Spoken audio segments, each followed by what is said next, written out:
ये लोग ये नहीं देखते कि नरेंद्र मोदी क्या करते हैं और ये लोग क्या करते हैं, लेकिन इनको लगता है कि नरेंद्र मोदी किसी तरह से बस चुनाव जीत जाते हैं, हम मिल जाएंगे तो जीत जाएंगे। अरे भैया, मिलने के पहले गुण और लक्षण तो मिलाओ नरेंद्र मोदी से। इंडी गठबंधन के नेताओं की लाइन लेंथ ही बिगड़ी हुई है, जबकि नरेंद्र मोदी के लिए क्लियर है कि उन्हें करना क्या है और क्या कहना है। भाई, पॉलिटिक्स में कोई सियासी मौका छोड़ते नहीं। जैसे नीतीश कुमार ने विधानसभा में ऊटपटांग बयान दे दिया तो पीएम मोदी ने तुरंत आज इस मुद्दे पर इंडी गठबंधन को घेर लिया। सुनिए नीतीश कुमार के बयान पर आज पीएम मोदी ने क्या कहा है, उसके बाद बताऊंगा आगे क्या क्या हुआ है। ये गठबंधन गठबंधन, ये इंडी अलायंस, इस इंडी अलायंस के एक बहुत बड़े नेता जो इंडी अलायंस का झंडा लेकर के घूम रहे हैं, जो देश की वर्तमान सरकार को उखाड़ फेंकने के लिए भांति भांति के खेल कर रहे हैं, वो इंडी अलायंस के नेता ने विधानसभा के अंदर, जिस सभा में माताएं बहनें भी मौजूद थी, कोई कल्पना नहीं कर सकता है ऐसी भाषा में बद्दी बातें की। कोई शर्म नहीं है उनको। इतना ही नहीं,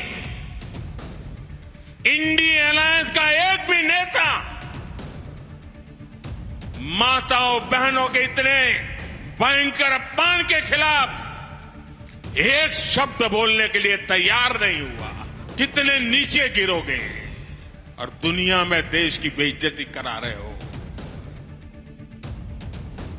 प्रधानमंत्री मोदी जो बात कह रहे हैं वो इसलिए सही है क्योंकि आप देखिए कि कल नीतीश कुमार ने जो बोला था, आज उसके लिए घूम घूम कर माफी मांगनी पड़ रही उनको। लेकिन बॉस, आपने ऐसा बोला ही क्यों कि माफी मांगनी पड़े? हम तो आपको नीतीश कुमार का वो बयान भी नहीं सुनाना चाहते। हमारी टीम में भी चर्चा हुई कि क्या करें, सुनाएं क्या? हमने कहा भाग, ये कोई सुनाने लायक चीज है क्या? जो नीतीश कुमार विधानसभा में बोल दिए वो बार बार क्या सुनाना, जिस चीज के लिए उनको खुद माफी मांगनी पड़ रही। आज नीतीश कुमार किस तरह से सड़क से लेकर सदन तक हर जगह माफी मांग रहे थे, जरा उसको देखिए, फिर दिखाऊंगा कि इस माफी में भी कैसी खोट है। माफी मांगता हूँ अरे लाइव बिहार, इसके लिए अरे नीचे कीजिए, वापिस करता हूँ इन सब बातों का। अगर इसको हमने यूं ही कुछ बात कहा और उसको ले करके इतनी निंदा हो रही है, तो मैं भाई देखिए, अगर मेरी कोई बात कहना गलत था तो मैं इसके लिए माफी मांगता हूँ। आप जो बोल रहे हैं, हमसे आज प्रेस वालों ने पूछा है तो हमने सफाई दे दी है। अगर मेरी किसी बात को लेकर के तकलीफ हुई है तो मैं अपनी बात को वापस करता हूं और मैं अपनी निंदा करता हूं। एक तो मुझे ये बात समझ में नहीं आती कि नेता ये क्यों बोलते हैं कि अगर मेरी बात गलत थी, अगर मेरी बात से हर्ट हुआ है।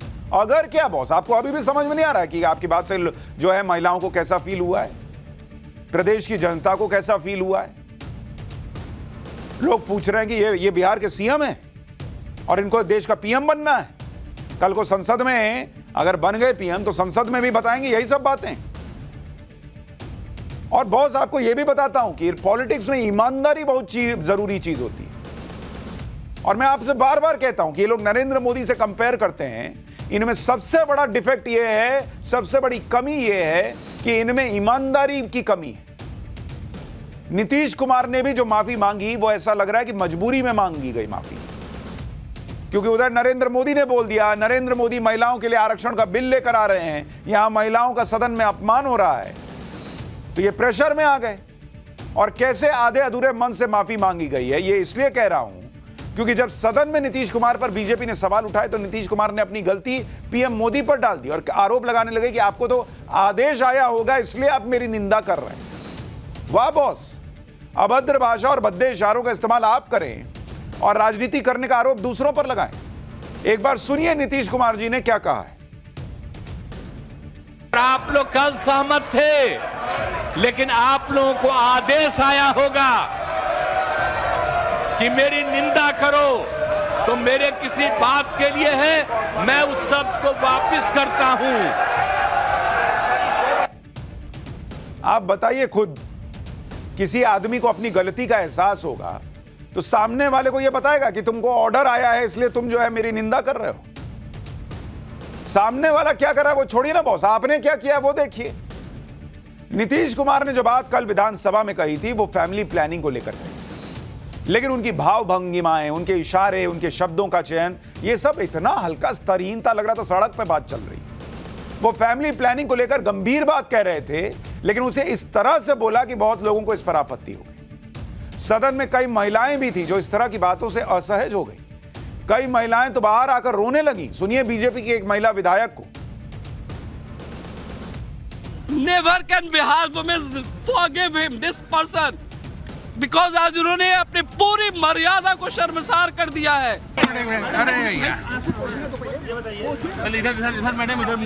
आज जिस तरह का बयान माननीय मुख्यमंत्री जी ने सदन में दिया तो वो हम लोग को भी बहुत शर्मसार किया है, और मैं अपने आप को रोक नहीं पाई। मैं उठकर सदन से बाहर चली आई, और भी हमारे 7-8 महिलाएं बहनें थी। शायद वो अपने नेता को सुनना चाह रही, वो सुन रहे होंगे, मुझे उससे कोई आपत्ति नहीं है, लेकिन मुझे सुनने की शक्ति नहीं थी, इसलिए मैं हाउस से उठ के बाहर चली आई। और कल तो नीतीश कुमार हंस के बोल रहे थे भाई। सेक्स एजुकेशन के बारे में अवेयरनेस बढ़ाने के लिए भाषा और तरीका दोनों मायने रखते हैं। छोटे छोटे बच्चों को गुड टच बैड टच बताया जाता है तो ध्यान रखा जाता है कि उनको कैसे बताया जा रहा है। और प्रदेश का मुख्यमंत्री, क्या बोलूं मैं, आप जाके इंटरनेट पे देखिए वो क्या बोले, और सबने सुना ही है, किसी को क्या बताना। किसी और ने कहीं ये बात कही होती ना तो उस पर केस हो गया होता, वो जेल चला गया होता। लेकिन नीतीश कुमार मुख्यमंत्री हैं और उन्होंने विधानसभा के अंदर ये बात कही, और विधानसभा के अंदर बोली गई बातों पर विशेषाधिकार होता है, इसलिए कोई कानूनी एक्शन से ये लोग बच जाते हैं। लेकिन इसका मतलब ये है कि सदन के अंदर कुछ भी बोल देंगे आप लोग। नीतीश कुमार के बयान पर राष्ट्रीय महिला आयोग ने भी आपत्ति जताई। महिला आयोग ने बिहार विधानसभा के स्पीकर को चिट्ठी लिखकर सीएम नीतीश कुमार के खिलाफ सख्त एक्शन की मांग की, क्योंकि ऐसे मामलों में सदन के अध्यक्ष के पास कार्रवाई का अधिकार होता है। नीतीश कुमार के बयान का जबरदस्त विरोध हो रहा है। दूसरी पार्टियों के नेताओं ने क्या कहा है वो भी आपको सुनवाता। नीतीश बाबू 18 साल से मुख्यमंत्री है, 19 साल से ना। ये कौन सी भाषा है? ये अश्लील है, ये शर्मनाक है। जिसको दोहराने में आपको कठिनाई हो रही है वो देश भी सवाल पूछ रहा है। टीवी चैनल उस पर ब्लिंक कर दे रहे हैं और आप कहते हैं अगर बुरा लगा है तो आपकी ईमानदार माफी नहीं है। नीतीश बाबू, आपके अंदर जो सोच है देश की नारी शक्ति के बारे में, अगर बुरा लगा है तो आपकी ईमानदार सोच नहीं है। मैं बहुत भर्त्सना करता हूं, कंडेम करता हूं। नीतीश बाबू, लोकतंत्र लोकलाज से चलता है, खाली नियम से नहीं चलता। तो अब विराम की जरूरत है। थक गए हैं हम लोग, अब उनसे प्रदेश नहीं संभल, उनको विराम की जरूरत है। मैं उनके स्वास्थ्य के प्रति जहां एक तरफ चिंता प्रकट करता हूं अपनी पार्टी की तरफ से, उनके जल्द स्वस्थ होने की भी मैं कामना करता हूं। मैं चाहूंगा वो देश विदेश जहां जाकर अपना इलाज कराना चाहें, पर इसको गंभीरता से लें। राज्यपाल जी से आग्रह करूंगा कि उनकी इन परिस्थितियों का स्वतः संज्ञान लेते हुए केंद्र के प्रति, केंद्र के पास वो रिपोर्ट भेजें और केंद्र के माध्यम से बिहार में राष्ट्रपति शासन लगाया जाए। नीतीश कुमार के लिए मामला आसानी से पीछा छोड़ने वाला नहीं। उनके खिलाफ बिहार में बीजेपी प्रदर्शन कर रही है, उनके पुतले जलाए जा रहे हैं, उनके इस्तीफे की मांग हो रही है। नीतीश कुमार को यह बयान बहुत उल्टा पड़ गया। हालांकि एक वक्त ऐसा भी था जब बिहार में लालू यादव और नीतीश कुमार के बीच में यह कहकर फर्क किया जाता था कि लालू तो देसी अंदाज में कुछ भी बोल देते हैं, लालू की बातें हंसी मजाक की बातें होती हैं, चुटीली होती हैं, सीरियसनेस नहीं है लालू जी की बात में। लेकिन नीतीश कुमार धीर गंभीर बताए जाते थे। वो कोई भी बात करते थे तो उसमें गंभीरता होती थी, इसलिए लालू के मुकाबले नीतीश कुमार ज्यादा अच्छे सीएम या पीएम मटेरियल माने जाने लगे। ये सब बताकर नीतीश कुमार की बड़ाई और लालू यादव की बुराई की जाती थी। लेकिन पिछले कुछ अरसे में नीतीश कुमार का बर्ताव ऐसा रहा है कि उनके बयानों और उनके बर्ताव दोनों में एक हल्कापन दिखता है। जैसे कुछ दिन पहले नीतीश कुमार एक शोक सभा में गए थे। यह शोक सभा उन्हीं की सरकार में मंत्री अशोक चौधरी के पिता की याद में थी। वहां पर नीतीश कुमार पहुंचे और जो फूल अशोक चौधरी के पिता की फोटो पर चढ़ाने थे वो फूल उठाकर वो अशोक चौधरी पर डालने लगे। ये देखिए, ऐसा कौन करता है जी कि जो फूल श्रद्धांजलि देने के लिए रखा हुआ है उसको उठा के श्रद्धांजलि देने की बजाय अशोक चौधरी के सिर पे डाल दिए? ये कौन करता है ऐसा? इसको देखकर ही लोग पूछने लगे कि नीतीश कुमार को हो क्या गया है, कैसी कैसी हरकतें कर रहे हैं, सब ठीक है कि नहीं।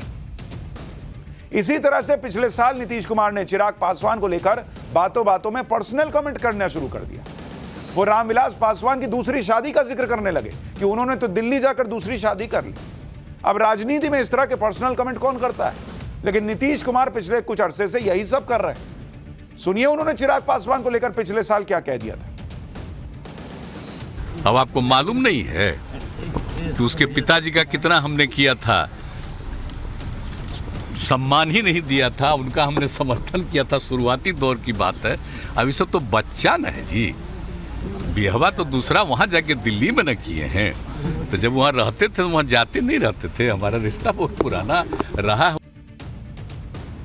नीतीश कुमार को लगता होगा कि इस तरह की बातें करके वो लालू यादव बन जाएंगे, लेकिन उनके और लालू के बीच का फर्क ये है कि लालू यादव का बात करने का देसी अंदाज जरूर रहा, लेकिन किसी के लिए अपमानजनक नहीं रहा। लालू यादव की देसी स्टाइल के बहुत लोग फैन थे और आज भी लालू यादव को सुनते हैं। बॉलीवुड में लालू यादव के स्टाइल की नकल होती थी, खूब मिमिक्री होती थी। लालू यादव तो खुद कहते थे कि उनकी वजह से बॉलीवुड में कितने लोगों की रोजी रोटी चल रही है, कॉमेडियंस की रोजी रोटी चल रही है।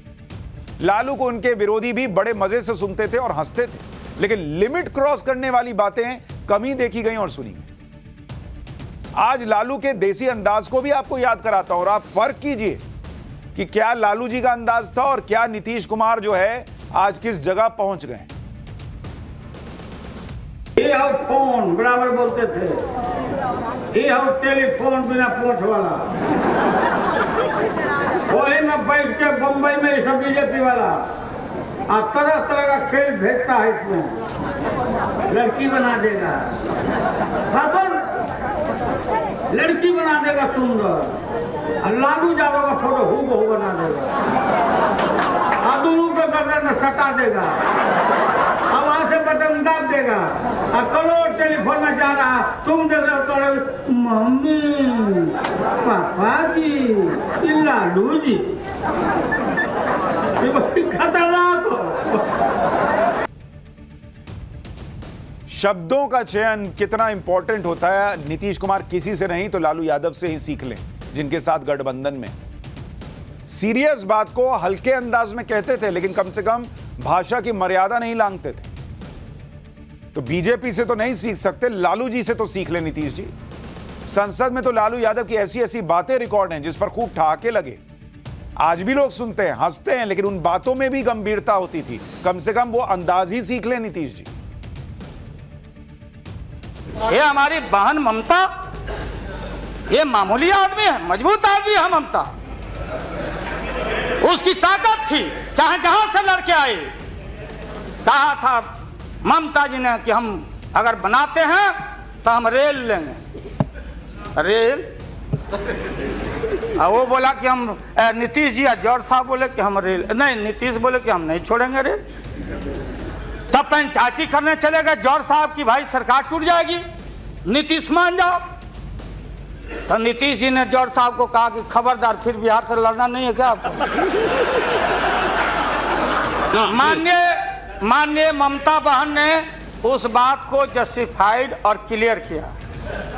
इनके सिद्धांत पर, असूल पर हम उंगली नहीं दिखा रहे हैं। ये बात सही नहीं है कि रेल मांगा गया था, नहीं मांगा गया था, तो नहीं मांगा गया था तो नहीं मिलेगा अब कभी। सुनिए लालू जी, लालू जी, इस देसी स्टाइल को अगर नीतीश कुमार कॉपी करने का ट्राई कर रहे हैं तो उन्हें कम से कम फैमिली प्लानिंग जैसे गंभीर मुद्दे पर हल्की भाषा और भाव में बात नहीं करनी चाहिए। लेकिन अब नीतीश कुमार खुद का भी बचाव नहीं कर पा रहे। राबड़ी देवी ने कहा कि नीतीश कुमार के मुंह से गलती से निकल गया होगा, लेकिन यह गलती से निकला है या फिर ये बातें जानबूझकर कही गई, इस पर भी लोग सवाल कर रहे हैं। क्योंकि कल ही बिहार में आर्थिक सर्वे के आंकड़े आए जिसने खुद नीतीश कुमार की राजनीति को एक्सपोज किया। लेकिन आर्थिक सर्वे पर बात करने की जगह पर लोग फैमिली प्लानिंग पर नीतीश कुमार के बयान की बात कर रहे हैं। इसलिए कहा जा रहा है कि जानबूझ के तो नहीं हुआ।